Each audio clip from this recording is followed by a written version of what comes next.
As promised, this video is going to tell you about how to grow the size of your triceps very large, because this is what I promise and this is what I will deliver to you.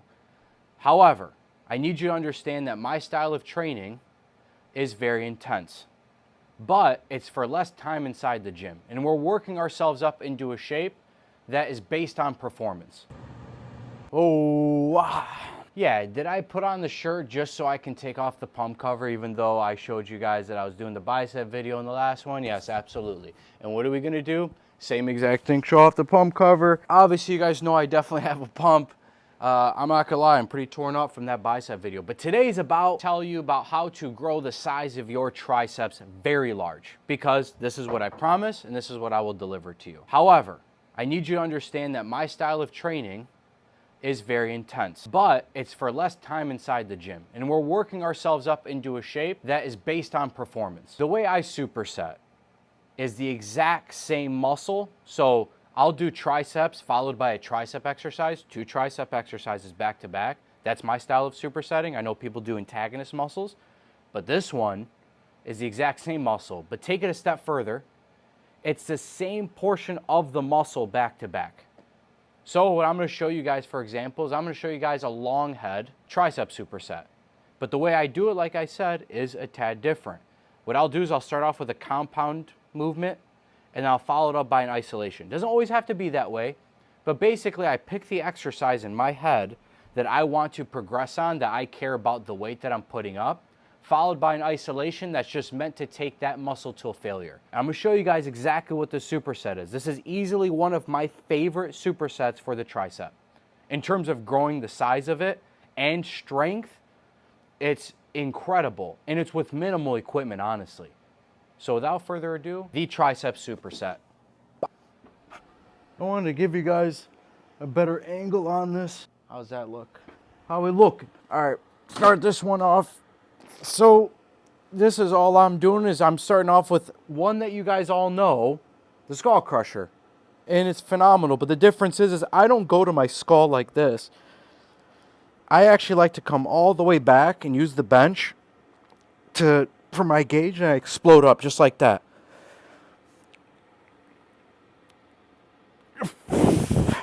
I'm not slamming the weight either, if you notice. Like, I'm not coming up and trying to use the momentum to get it back up. I'm coming slow, and as soon as I feel it touch, boom, explode.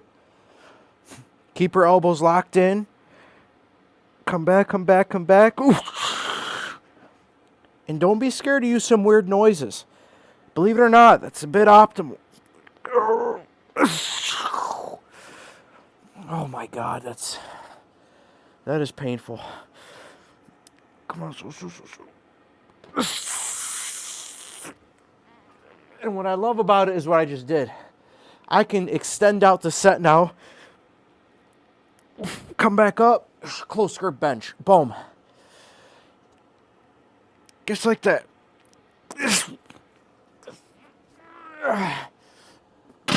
Oh my God. Oh my goodness, dude. All right, superset time. And then I take a lighter dumbbell, and I'm gonna come up for extension, single arm. Come all the way back to where like you should be sinking deep into that stretch. All the way down, I like to touch it over here just to see. And then I pop up, boom.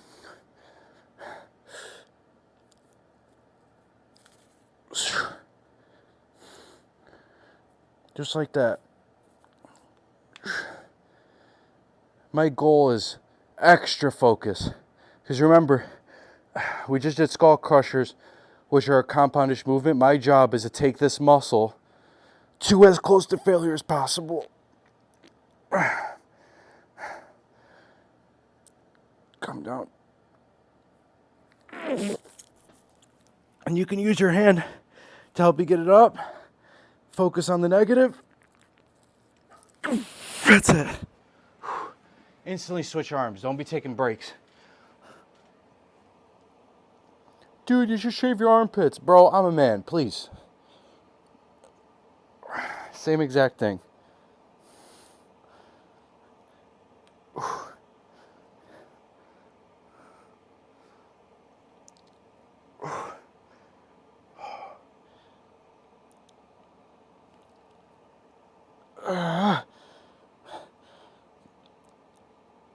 Yep. Notice I am so focused on the stretch of this portion of this movement, because the deeper the stretch, the stronger the contraction. A lot of people are like, how do you do this movement? A lot of times you should use the stretch to gauge, because then from here, all I gotta do is try to get it up. Oh my God. Oh, I tapped. Oh my goodness, dude. That is brutal. That is absolutely brutal. I want to move the tripod there. I mean, I am absolutely zipped, man. Absolutely zipped. And that's part of the reason why I superset this way. Think about that. What did I just do? How long was that? It's not long, right? And I'm not compromising anything. Matter of fact, I'm almost bridging the gap on all of these things. Like, I'm even thinking about mobility and things that are better on the shoulder joint. You know what I mean? Like, I know a lot of people struggle with elbow pain with skull crushers. A lot of that has to do with your grip. Like, I have this sledgehammer forearm sequence that I'll probably show you guys, but basically I just take a sledgehammer and I'll just kind of go back and forth. And that's just because you have weaker wrists. So it puts more tension onto your elbow joint, and then it starts to flare up. Like, my elbow tendonitis, a lot of elbow tendonitis is overuse of the biceps for most gym bros. But regardless, it's the same idea. And people are like, dude, but my elbows hurt on skull crushers. Lighten the load. Like, if it's hurting, it probably means your joints aren't able to sustain that type of lifting. Like, your joints also play a part in you lifting. So you have to almost warm those up as well. Like, you can make your joints a lot stronger. It just takes time. You have to progress. It's no different than anything else. Like, first day at the gym, where you going to the bench like, hey, slap on 315 and let me bounce this off my chest. Like, no, I knew I want to start with the bar, and then I was like, okay, this is light, and then you progress. And then it's like, okay, this feels light. Then you progress, then you progress. It's the same idea. Your joints are also a part of the game. As you get stronger, the more compromised your building is. I don't think people realize this. Like, as you start getting uber strong, just because you can bench, let's say 315, like, just because you can lift it doesn't mean it's like, well, I can lift it, so I shouldn't get injured. When it comes to heavy lifting, especially, it's about the strength efficiency. It's about the efficiency of your muscles. So you have other muscles now being introduced into the mix. You get what I mean? When you have new muscles being introduced, those smaller muscles, and you haven't touched those up at all, that's where injuries start happening. And it's because you don't have any help. The more you can lift, the more compromised your building is. Now the smaller muscles start to make sense. Now you're actually like, holy cow, like, you know, joint health's kind of important, and making sure my joints are a little bit stronger, and okay, these tiny muscles start to matter. It's a game of all-encompassing. That's what I try to do with my training, is I want to make sure that I have all of my eggs. What's that saying? I want to have everything in line. I want to make sure that there's nothing that I am missing. Mobility, muscle growth, strength, explosiveness. Because if you can train in all these ways, like, if you want to be explosive, then you have to train your body explosively, right? But the thing is, with injury prevention, a lot of people try to go on their heels like, let me lift safer, versus I want to add more onto my plate. And that means I have to do more stuff. So the more I want to do, the more I have to add. But it doesn't have to be your life's inside the gym. You just have to be a bit more dialed and surgical about it. I'm telling you right now, once you're surgical with it, especially with this type of framework that I do, dude, it doesn't require any thought. I don't think about my health. I don't think about my fitness. I kid you not. I don't count calories. I don't do any of it. It's because you want to become this automated machine that's just able to handle all this stuff. Doesn't matter what gets thrown on my plate, I'm going to be fine. That's how I train, because that's how I want to be in my real life. It really does. Like, you don't realize this, but this stuff starts to take over the mental. Anyways, that was a superset. Screw it. Let's do one more superset.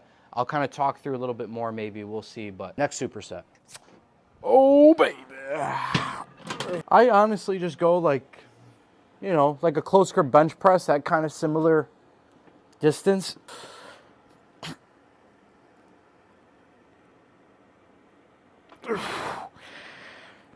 Make sure you have your elbows tucked in too. You don't want to flare.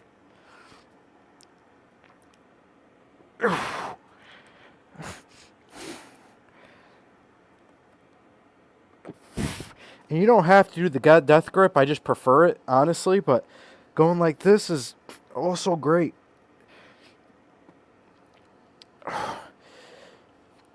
Trust how you feel. You'll know if you feel it more one way versus the other. I recommend this way, especially for more people, just because it's safer. I don't want you guys to be like, "Oh, go around me, I snapped my face because you told me death grip." So, no thank you. I don't want that liability or guilt hanging over my head.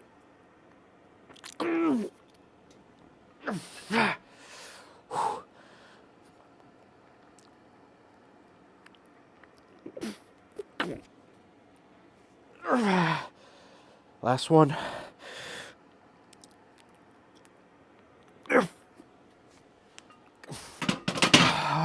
Time to show you guys this variation.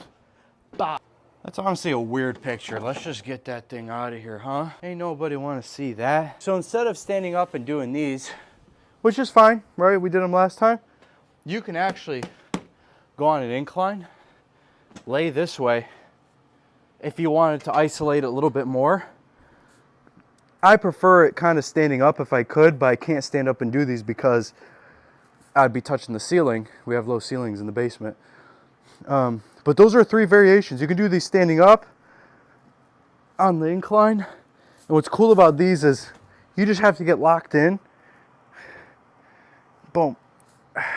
It almost takes the thinking out of it for you. But regardless, as long as you're feeling that stretch and you get deep in that sucker.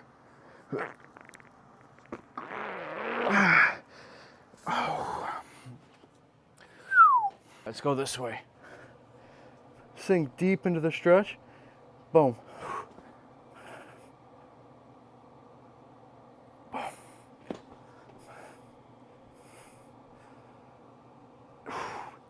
Boom. Sink deep into the stretch. Deeper the stretch, stronger the contraction. Just like that. Yeah. Come down slow. Oh my goodness. It's brutal. And that's the thing about this formula. It's a plug and play. If you have another idea where it's like, Rami, I like doing rope extensions, run it.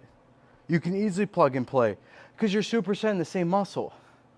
And let's be honest too, like gyms are typically packed, right? Not always, but I know a lot of you guys probably go at busy times. How do you get creative? And then you start realizing, like, okay, as long as I'm supersetting the same muscle, I should be good to go. It's like, yeah. And then from there, it's like what we talked about earlier.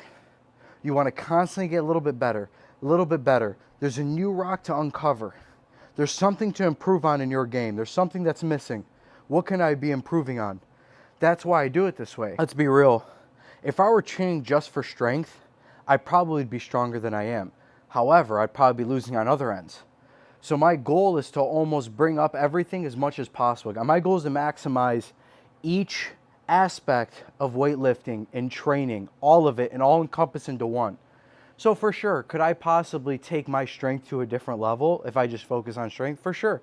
But the things I'd be missing out on, in addition, I don't know if it's enough for me to be like, well, you might be able to bench 40 pounds more. Like, I'm good on how much I can bench. I feel good about it. You get what I mean?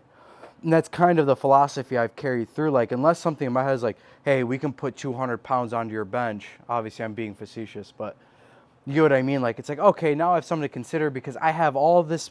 Listen, I've got 10 years of health stored up in the bank. All this weightlifting, all this training, I got 10 years in the bank.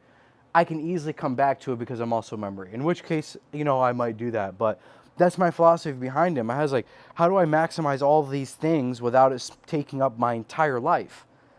And that's why I do it this way. And that way you can legitimately just plug and play and do it in your own way. You might be like, Rami, I like this exercise more. Run it. Absolutely. And that's the game. You do what works for you and you double down every single time. If you guys want anything specific, you know, whether it's like muscle stuff, strength stuff, even just philosophy stuff, I know I talk a lot. If you guys have kind of surfed through my page, you'll see I kind of do a lot of different stuff, and it just kind of depends on the type of mood I'm in. I usually give out my best, and I just lean into however I'm feeling. And tonight I felt like doing a tricep superset. it just kind of sounded fun to do. So if there's anything you guys want specifically, let me know. Regardless, I really do appreciate your time, and I hope this is well worth it. Please subscribe to the channel. Anything you guys want, hit me up. Love you guys very much. Anyways, Uncle Rami out. Peace.